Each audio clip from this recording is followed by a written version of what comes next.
इस लोकसभा चुनाव में कई ऐसे चेहरे चुनाव जीत करके आए हैं जो बेहद ही युवा हैं, पहली बार चुनाव जीते और इसी फहरिस्त में एक नाम है इकरा हसन का। इकरा हसन कैराना से चुनाव जीती समाजवादी पार्टी के सिंबल पर।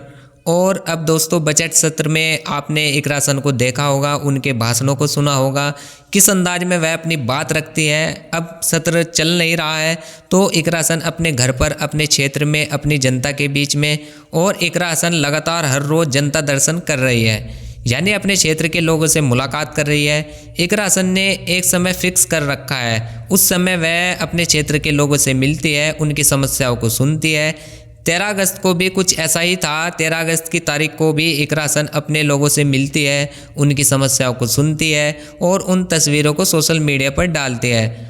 अब आप सोच रहे होंगे कि यह बात मैं आपको क्यों बता रहा हूँ। 13 अगस्त को इकरा हसन जिन लोगों से मुलाकात करती है, जिनकी समस्याओं को सुनती है, उनकी समस्याओं की चिट्ठियाँ लेकर अगले ही दिन 24 घंटे के अंदर अंदर वह पहुँच जाती है प्रशासन के पास, एसएसपी के पास। उन लोगों की समस्याओं का निदान करवाती है, प्रशासन के सामने रखती है कि क्षेत्र के लोग इन परेशानियों से परेशान हैं, और सांसद खुद उन समस्याओं को लेकर वहां पहुंच जाती है। लोगों की कई समस्या हल हो जाती हैं और कई समस्याओं को हल करने की तारीख तय हो जाती है। दोस्तों यह एक बेहद ही सामान्य सी बात है, किसी सांसद का क्षेत्र की जनता की लोगों की समस्याओं का सुनना। लेकिन आमतौर पर सांसद फ़ोन कर देते हैं, चिट्ठियाँ लिख देते हैं, भरोसा दे देते हैं, आश्वासन दे देते हैं। लेकिन इकरा हसन इन सांसदों से कुछ अलग है। वो तमाम शिकायती पत्र लेकर सीधे प्रशासन के पास पहुंची, एसएसपी के पास पहुंची और भी तमाम आला अधिकारियों के पास पहुंची, और वहां उन्होंने वह समस्याएं रख दी और प्रशासन से कहा कि इन समस्याओं का निराकरण जल्द से जल्द किया जाए। उसके बाद से ही लगातार इकरा हसन जनता दरबार लगा रही है, लोगों से मिल रही है, क्षेत्र के कार्यक्रमों में जा रही है। इकरा हसन को ऐसी कोई बहुत ज़रूरत नहीं है, वह चुनाव जीत चुकी है। अब वह अपने अंदाज में, अपने तरीके से राजनीति कर सकती है। लेकिन इकरा हसन लगातार पब्लिक के बीच में है, लगातार जनता के काम कर रही हैं। अखिलेश यादव ने उनको जिम्मेदारियां भी दी हैं। पश्चिमी उत्तर प्रदेश में, यानी कि पश्चिमी उत्तर प्रदेश में समाजवादी पार्टी को एक ऐसा चेहरा मिल गया है, एक ऐसी नेता मिल गई है जो पार्टी को उस क्षेत्र में मजबूत करेगी। दोस्तों आप याद कीजिए, जयंत चौधरी जब अलायंस तोड़कर एनडीए के साथ चले गए, तब हर किसी के जहन में यह सवाल था कि पश्चिमी उत्तर प्रदेश में, खास तौर पर कैराना, नगीना, सहारनपुर, मेरठ, यह जो पूरी बेल्ट है, इस बेल्ट में समाजवादी पार्टी को कौन मजबूत करेगा। अब देखिए समाजवादी पार्टी के पास वहाँ बेहद ही युवा, पढ़ी लिखी मुस्लिम चेहरा इकरा हसन के तौर पर आ चुकी है। इकरा हसन सांसद है, उपचुनाव में उनको जिम्मेदारियां मिली हैं, एक मजबूत राजनीतिक परिवार से ताल्लुक़ रखती है। उनके पिता मनोवर हसन भी क्षेत्र के में कुछ इसी अंदाज में लोगों की सेवा करते थे।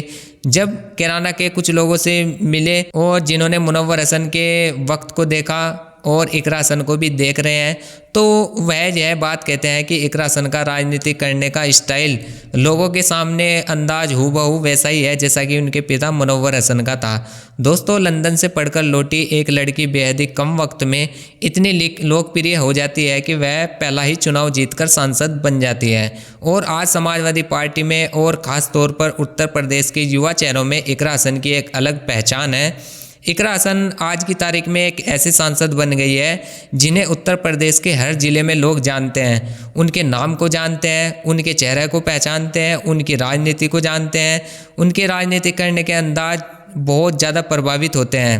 अब दोस्तों इकरा हसन लगातार जनता दरबार लगा रही है, लगातार लोगों से मिल रही है, उनकी समस्याओं को सुन रही है और प्रशासन तक उन समस्याओं को भी पहुंचा भी रही है। यानी इकरा हसन उत्तर प्रदेश में आने वाले वक्त में, आने वाले 10 सालों में जो अगले 1 दशक की राजनीति होगी उसमें बेहद ही मजबूत होगी, बेहद ही गंभीर नेता के तौर पर उभर कर सामने आने वाली युवा नेता है। और समाजवादी पार्टी को भी, जिस समाजवादी पार्टी पर यह दबाव है, यह कोशिश है कि 2027 में वह बेहतर प्रदर्शन करे। तो उस बेहतर प्रदर्शन के लिए जो कुछ नेता बेहद जरूर है, उनमें से एक नाम इकरा हसन का भी है। दोस्तों इकरा हसन के राजनीति करने का अंदाज पर, उनकी राजनीति पर, उनके भाषणों के अंदाज पर और जनता के लिए इस तरह समर्पित समर्पित होकर काम करने की कोशिश पर आपकी जो भी राय है अपनी कमेंट बॉक्स में जरूर बताइएगा दोस्तों। और दोस्तों जैसे कि एक छोटी सी अपडेट थी मैंने आप सभी को दी है, इकरा हसन के लिए एक लाइक कर दीजिएगा। और दोस्तों कहना चाहूंगा अगर आपको वीडियो अच्छी लगी है तो वीडियो को लाइक कर दीजिएगा, चैनल को सब्सक्राइब कर दीजिएगा। इसी तरह मिलते हैं नेक्स्ट वीडियो में, तब तक के लिए धन्यवाद। जय हिंद।